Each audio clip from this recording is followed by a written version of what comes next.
Welcome to The Interval, the podcast exclusively for fitness instructors. In today's episode, I'm talking to Emily Fahey.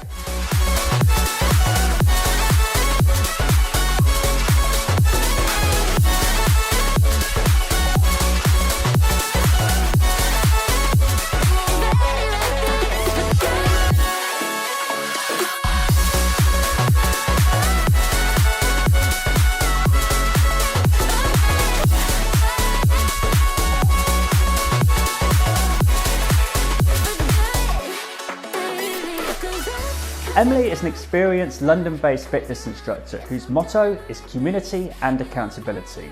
She teaches a range of different exercises from gravity to indoor cycling.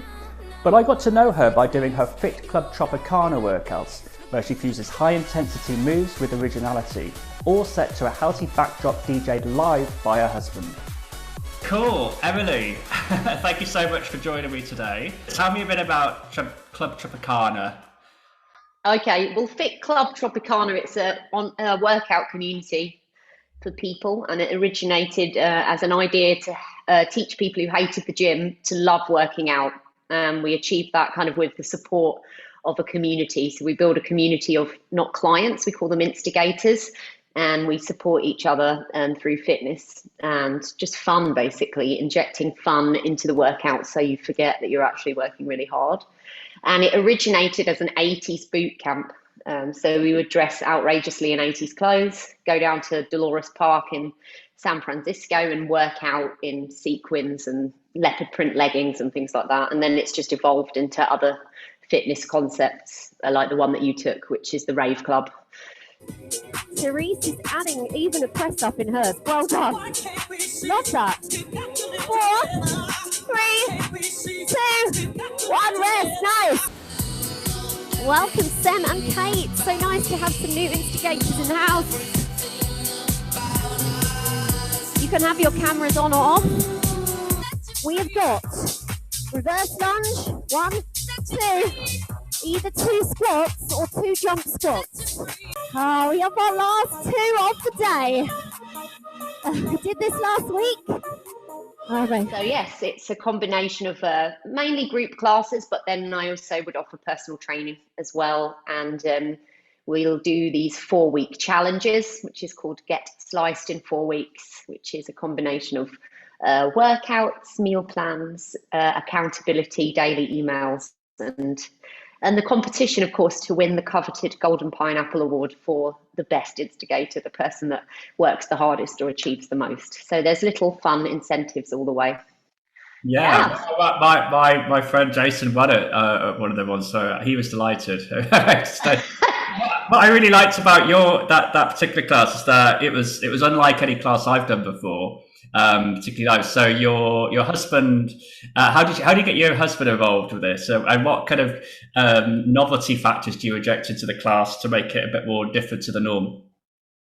Yeah, and the music side came. Luke and I used to be in an electronic duo together called Botox Beats, which was a facelift for house music. So it was we did live mashups where we would find a new house track, and then I would find an 80s vocal that worked with it, and we would mash up the 2 songs. So we always have done music together, and we both love fitness, and we're a little bit more healthy these days. We used to do a lot of raving, but now our drug is exercise now. So we saw an opportunity to pick up our music again, but include it in the fitness class. So we had the idea that all nightclubs and all music venues and things are closed. So we thought we would create a class called Rave Club where we play all our favorite tunes. And we had this idea that we would be preparing the world to be fit enough to rave again when we're released back onto the dance floor. So it was like those novelties really. And then we tried to find various puns and ideas of each room might be a different style of music or a different body part. So we had like bum and bass, which was the lower body track, and big hit bangers was like the hit workout, and I forget what the ab one was now. Oh, hardcore ravers was the core track. So it's just those really silly things. And as a group, we had people kind of saying, oh, I'm a house head or I'm a drum and bass head, and then we'd go head to head, and just trying to imagine what it might be like in a nightclub, and then adding some of that kind of novelty into the workout, basically. I mean, I personally, I think it amazes me that it's not more of this. I mean, I used to be very into clubbing. I lived in London for many years, super into clubbing, super into house music. I still am, but I'm not clubbing anymore. And for me, working out, especially to music I like, especially to house music, is kind of I can relive some of that. But what do you think? Do you think that, people who still enjoy that kind of music, why are nightclubs not putting on classes? Why are gyms not doing these things? Because for me, I think more people would be into it if they. Yeah, I agree. I don't know. I know Ministry of Sound for a while started some fitness classes. I don't know what happened to them. And I guess like classes like Soul Cycle or, those kind of things, it's really, a lot of it is about the music and the playlist, not necessarily live. I think it's a missed opportunity. I think having a live DJ there that can motivate the crowd, it's fantastic, and it's adding another level of complexity to the class. Tell me what you were doing before everything, all these lockdowns. How you pivoted during lockdown, and what you're doing now. Now the lockdowns are easing. Yeah. So I just moved to Copenhagen and before the lockdown. And I started working in a gym here because I didn't really have I don't know anyone in Denmark. It's a new country to me. So I wanted to get a lot of experience of personal training and other classes under my belt. So I was working at Sats, which is a big chain gym here. I got a job at a really beautiful Sats, the kind of flagship on the water. It's absolutely stunning. And I teach TRX. I teach a class called Gravity, which is it's an unusual class. It's kind of a cross between Pilates reformer and strength training. You're on a machine using gravity and your body weight to pull resistance. It's a very cool class. And I teach cycling, and then I'm a personal trainer as well. So I was kind of building that up before the lockdown, teaching 15 hours of classes, and then personal training. Anything up to like 20 hours of personal training. But I was only there 6-7 weeks, and then we went into the lockdown. So that's when I started to think about doing online. I'd already been doing Fit Club a little bit here and there online, but I needed to get some new equipment. So I bought some lighting. I bought a really nice camera that I have, and a Rode mic, some lights over there and other bits, and I just gradually started transforming the studio into learning new things, learning how to use the equipment. It's like a big learning curve. I had to get a new mic, lovely Shure mic, and all those things. So it was kind of slow, and a lot of it was like learning as I went along how to do these things. I mean, the great thing about online is you can offer on demand, but you can also record all your classes and then keep them in an archive so that people can access them anytime. So that's basically what I did. And then I also did a challenge in January, which was a 28-day challenge, the Get Sliced, which people did virtually. And I did a class every day for 28 days, stretching and HIIT and upper body, lower body. So it was good. I got a lot of interest in people consistently showing up. It's fantastic. And now I've gone back to the gym, but I'm still continuing to do Rave Club every week. And I've still got my other online clients. Yes, a bit of a blend. I think that's really interesting, and I think a lot of people are really don't know the answer to this. But we do hear a lot about this movement to the hybrid model. But what I'm interested in is, there's still like millions and millions and millions of people, certainly in the UK, but I'm sure it's probably the same in pretty much every country, that don't work out at all. Do you feel that there is still going to be a place for online, or do you think it was always, I'm talking about live classes now, I'm not talking about Beachbody or Les Mills on demand or anything like that, the live classes, or do you think it was always second best and that people just couldn't wait to get back to the gym? I think it's really a mix of both. Some people absolutely love online and they want to stay with it. Other people, I actually enjoy getting energy from other people. So I like the in-person model as well. I think it's just great that you can have both options now. So yeah, I think online is here to stay. It's only going to grow bigger and bigger and bigger. There's so many opportunities. But I think there will always be a place for in-person fitness classes. When we moved to online, it was all of a sudden people had to put a monetary value on what they're offering. My first part of the question is, do you think, and you might probably say, of course, but do you think fitness instructors or coaching is not particularly appreciated really what goes in? And secondly, do you think that's also there's an issue amongst the profession where we're not valuing the work, and so we think, oh, we can't charge more than $3, or something like that. Mm.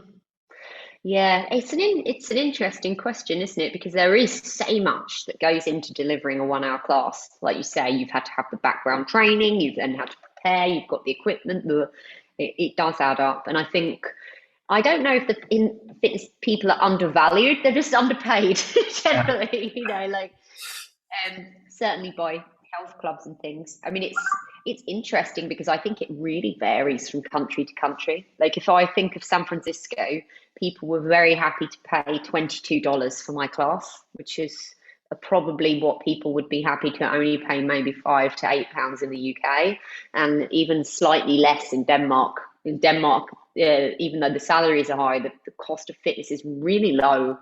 So I think it really varies from country to country. In San Francisco, people are quite happy to pay up to $32 for a class, and Nice. over $100 from personal training. So you're pricing all of those elements into your class, like the insurance that you pay, the preparation and those things. But yeah, I think you're right. I think it's because the fitness industry is so populated with passionate people doing what they love.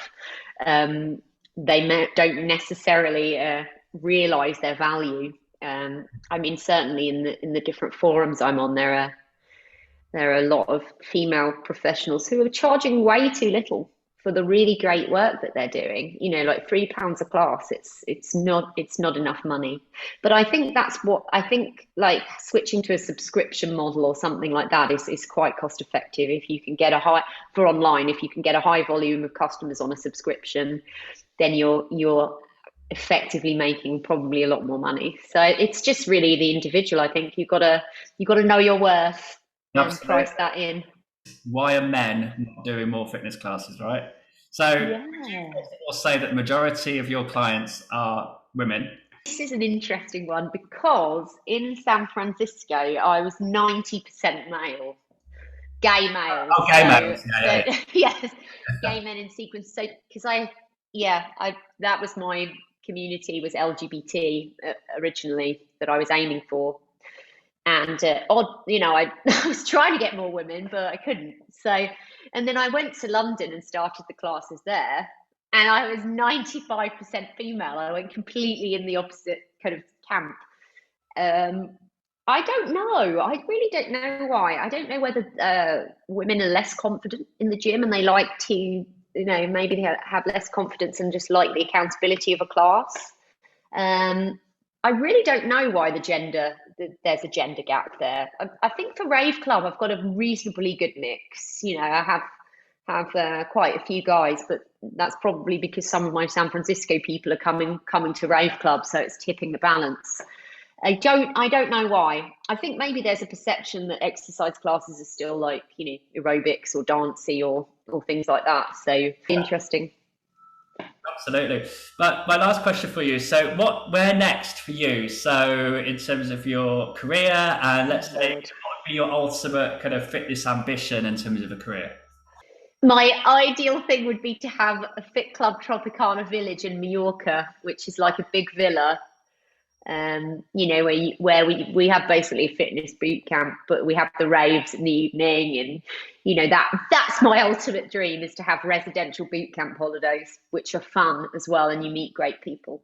And that's kind of a long term. But I guess if I was to move back to the UK, I would absolutely love to have my own studio, but at the back of my home. So I would have a garden and I would have a studio at the back, where I would do a mix of hybrid classes online and then personal training.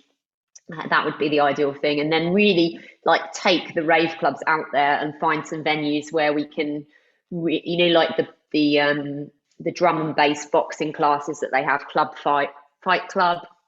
that kind of thing, just to go and take Rave Club out there and get people together and moving, because I think the energy hosting them in like ministry or somewhere like that would be incredible. Yeah, Yeah. I'd love to see that. And I think, the trend tends to be, as you mentioned Soul Cycle, there is this big movement now of, getting fit is the new going out. Yeah. Trends are changing. It's like in the 90s, it was all about getting wrecked because we didn't have social media to look awful on, did we? We didn't care. Thank God. You have to look amazing. Thank God, I never would have been employed if people had seen pictures of me from the late 90s and 2000s. That's the thing, we did 2010. We didn't have the pressure of social, right? So so lucky. Yeah, completely. So I would love to see that. Well, really interested to. So how will people find out more about, how can people join your online classes? Because obviously more people can join your online classes. Yes. But more about your PT and your other services. How do people find? Yeah, you can just join my Fit Club Tropicana. There's a website, but probably Facebook is the best place to get the up-to-date stuff. A little bit of Instagram, but most of my audience is Facebook at the moment. But that is something I need to personally work on. Yeah,